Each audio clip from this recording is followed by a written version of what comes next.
নৌপরিবহন মন্ত্রণালয়কে দুর্নীতির মহাসাগর বলে মন্তব্য করেছেন উপদেষ্টা অবসরপ্রাপ্ত brigadier general M Sakhawat Hossain.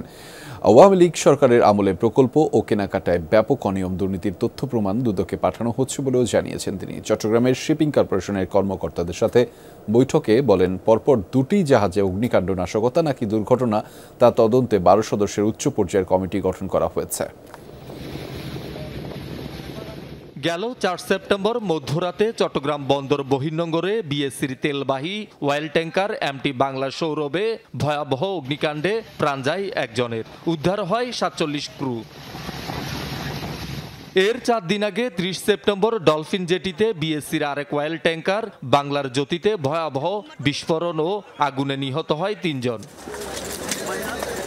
রাষ্ট্রায়ত্ত প্রতিষ্ঠান বিএসসির বহরে আছে এই দুটি মাত্র অয়েল ট্যাঙ্কার। পরপর অগ্নিকাণ্ডে দুটি কার্যত পরিত্যক্ত।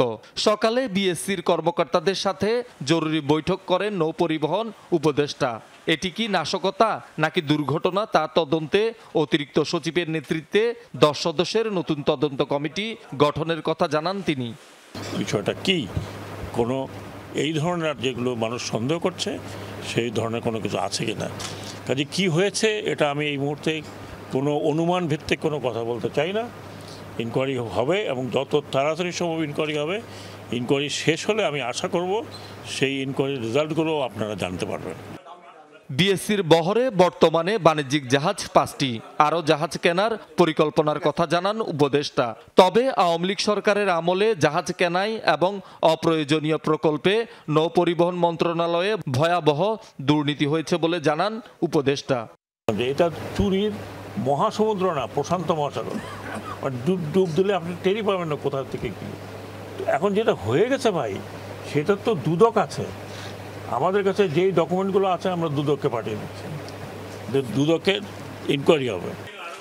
দুটি অয়েল ট্যাঙ্কারই আগুনে ক্ষতিগ্রস্ত হওয়ায় সোমবার থেকে ভাড়া করা জাহাজে শুরু হচ্ছে জ্বালানি তেল পরিবহন। আমার অপারেশনস ডিপার্টমেন্ট অ্যাক্টিভলি কাজ করছেন। আমরা আশা করছি ইনশাআল্লাহ আগামীকাল, ফর এনি রিজন আগামীকাল না হলে আগামী পরশু থেকে আমরা একটা বিদেশি ভেসেলও হায়ার করেছি, সেটা দিয়ে আমরা লাইটারিং করে আমরা যে মাদার ভেসেল আছে তাদেরকে আমরা রিলিজ করে দেব। শহীদুল সুমন, যমুনা নিউজ, চট্টগ্রাম।